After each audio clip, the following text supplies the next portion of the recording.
Alrighty, how's it going, y'all? Jonathan here with Boston Collectors. It's been a very long time since I've done one of these, so forgive me if I ramble a little bit. It's gonna take a minute to get my footing, so let's go ahead and get into it. We'll be using Facebook to go over the photos, so we're not gonna go through Sideshow's carousel. But the first thing that jump out at you is the price tag at $255, which in this climate, it's not terrible, but again, we'll cover if that asking price is worth it. As always, what I typically like to do though is I go for my payment plans. We got the NRD set at $25.50. I like to set mine for the 5th of each month, and I'm all set. The About Me is your typical stuff, right? There isn't really anything descriptive here or anything that's giving away something else for the future, but we do have a photo we'll cover shortly. What I did notice though recently was additional details. If you're ever trying to find the TMS number or the MMS number of a figure, open up additional details and come down here to vendor ID and you'll find the product number from Hot Toys. It's a lot easier than going to eBay or however else you do it. It's right there, which is awesome. So without further ado, let's go ahead and jump into the Facebook photos from Hot Toys. So here we have Ahsoka Tano, and when I tell you, I was super excited to see this announced. And then I thought, well, wow, I have the Clone Wars version. I don't know what I'm going to do with that if this is that different. I'll have to wait and see, but I'm not really sure. Maybe pass one along to the wife. She doesn't have one, so we'll see. But regardless of that, we do have the Ahsoka Tano version, which, mind you, this version of her isn't in Clone Wars. It's a modified version of the clothing that we see in the show, which is between, if I remember correctly, season 3 and season 5. There's a very noticeable difference between the armbands. There was a gold necklace-like situation around her neck. The outfit was modified differently, but for the most part, the rest of it is the same. So we have our hero pose here with the lightsaber, which is not going to ignite this way. If you're new to the collecting space, it's all Photoshop. That's not how that's going to look. As we go through the photos here, we can kind of tell based on styling of the outfit. I'm trying to figure out, they didn't say on their website if this was going to be leather or pleather in the detail section either. They kind of just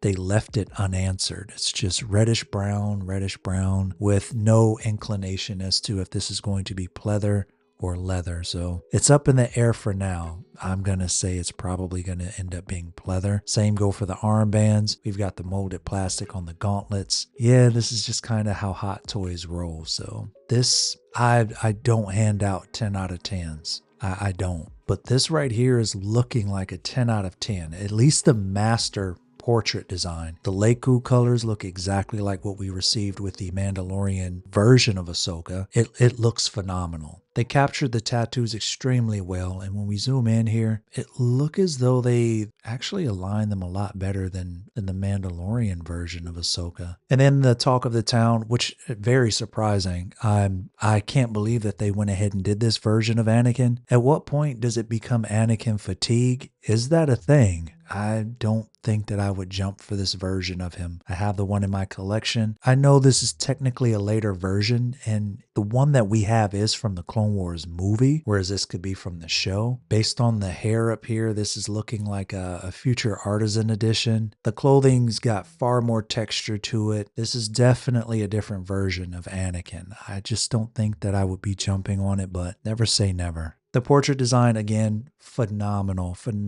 work. I am a little curious, though, about the underarm joint there. It's not bad. It's just when you look at the Clone Wars version of Ahsoka Tano, the clothing end up pushing itself beneath it, and the silicone end up sort of splaying out. So I'm a little, I don't want to say concerned or worried, but I would like to know, what will this be like in hand? Is it going to be like the Clone Wars version where it sort of acts a little funky? Another thing that I want to point out is how they seem to, I don't know if their kneecaps sort of meshed into the outfit. I don't know if they put something on top of the double jointed knees, but the fact that it looks like a real knee, That's kind of cool. You can also see it here. It's got a very realistic look. This looks like a person. I'm not upset about the base either. This is something that we saw in the flashback. I think it's okay. Typically, I'd always give Hot Toys a hard time about that, but they didn't do anything wrong here, so I'm okay with it. The goggles as seen in the Clone Wars, which is interesting that they didn't put that, but this is definitely from the Clone Wars. I'm probably never going to use it, and chances are it's going to have a magnetic fit around the portrait. I also really love the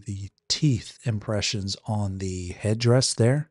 They captured that really nicely, which is going to lead into her silk beads, which is her Padawan braid. And I also like the brand new hilt too. Granted though, it's rather large, which is interesting, but I'm not upset at it. It just looks extremely large for such a young person, but she had it in the show, I guess. So this is a great pose. It's very subtle. The one hand, for some reason, they don't like to give pairs of these. We also got stuck with one fist. We'll talk about that in a moment. And I really like this. This is what one of the smaller details that I want to point out. The fact that they went and sculpted a subtle elbow there. We don't have that with the Clone Wars version of Ahsoka. And granted, though, this is the real life interpretation of the character versus what we received from animation, but this would just make her sit that much better with the Mandalorian Ahsoka that we have in the collection today. I would like to know though, because with the Clone Wars version of Ahsoka, her hands didn't allow her to hold up the dynamic blades that well. In fact, this would kind of turn down. So I would like to know if they tighten that up a bit, where I don't know if the blade will be a little bit thinner, which I doubt, but I am curious about if she can hold this up. I don't use the dynamic blades in my collection, so it's not a big deal, but it's definitely something to point out for other people who might be thinking about it. Again, you can tell that they really, really love the work that went into this portrait design. They absolutely nailed it. I don't think we'll be getting away from this anytime soon, because chances are the next several photos is just filled with the portrait design. Again, this is just a phenomenal figure. Absolutely phenomenal. I just don't understand why we get one fist. They do this to us each Ahsoka release. Every single Ahsoka that we have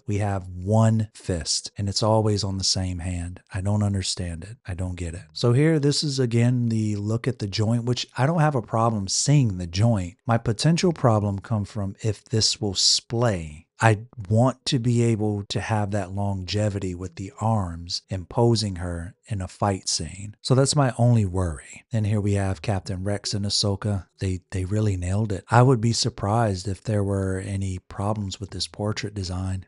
This is flawless. Chances are the portrait and the Leiku will probably pull apart the same way it does on the Mandalorian Ahsoka, which not surprising. They already have the R&D set for how it should go in, so I'm not surprised if it does work that way. We have the specialized body with the silicone arms and the seamless joint, which again, they did a great job sculpting it. You can tell that there's a bicep there on the opposite side, the elbow sculpt on it. Great. They did a great job. I do wonder though, because they put so much effort into Rosario Dawson's body, why they didn't go a little bit further and try to sculpt more muscles in there. I'm not going to say that it's lazy, but I'm not upset at it either. Just, I wonder what it's going to look like in the display with her. For people who might want to just have a coming of age display, if you will. Would that distinguish the extra time that they put into the Mandalorian Ahsoka versus this one? I don't know. Here we have the Akul teeth. I'm not sure if I have the pronunciation on that right, but these are teeth that create the headdress, which the Ahsoka beads are also attached to form her Padawan braid. Now, I am a little concerned about this, because if you're going in and you're adjusting the eyes and you want the portrait to look a certain way, I would like if they added an extra pair of Ahsoka beads in there to have us apply ourselves if this come apart. But this is the one thing that I'm most concerned about when it comes to this portrait. It might not be a big deal to most, but it's a big deal to me. Now, for some reason, the LED lightsaber, which is powered by USB,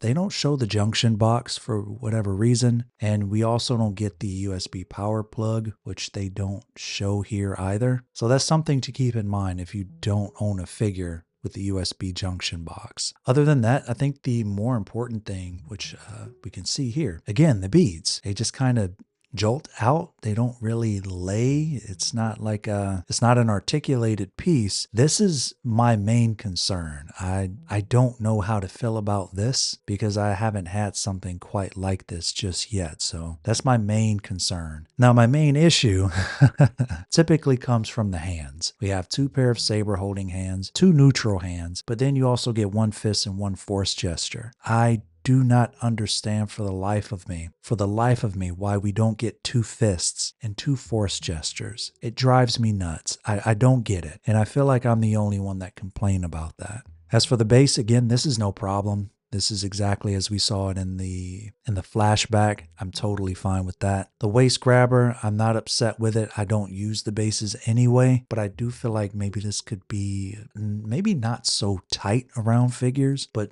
considering she's going to be a smaller figure, it may work, may not. It's hard to say right now. I'm just so used to this really hugging and digging into figures. Another thing that I want to point out when it comes to the LED lightsaber, I'm not sure how you're going to be able to put the junction box on her person. So it might mount to this because Hot Toys, they've been telling us, it goes on the back of the figures. I don't know where we're going to put this thing. I don't know if you can remove the pouch there, which will allow you to put the junction box there. We've been feeding the USB cord, which is here on the lightsaber, through the gauntlet. But then at that point, it kind of stopped. I don't think I want the cord going through this up the back area of her arm and melding into the skin. So I'm not really sure about how that's going to work either. A couple questionable choices here, but for the overall release, I'm not upset at this. This is looking like a 9 out of 10 out of the box. Like I said, my only gripes, the hands, but my main concern go to her Padawan braid. So with that, let me know what you all think. Do you think that $255 is worth the asking price? I'm going to go ahead and say, yes, I think it actually is. I'm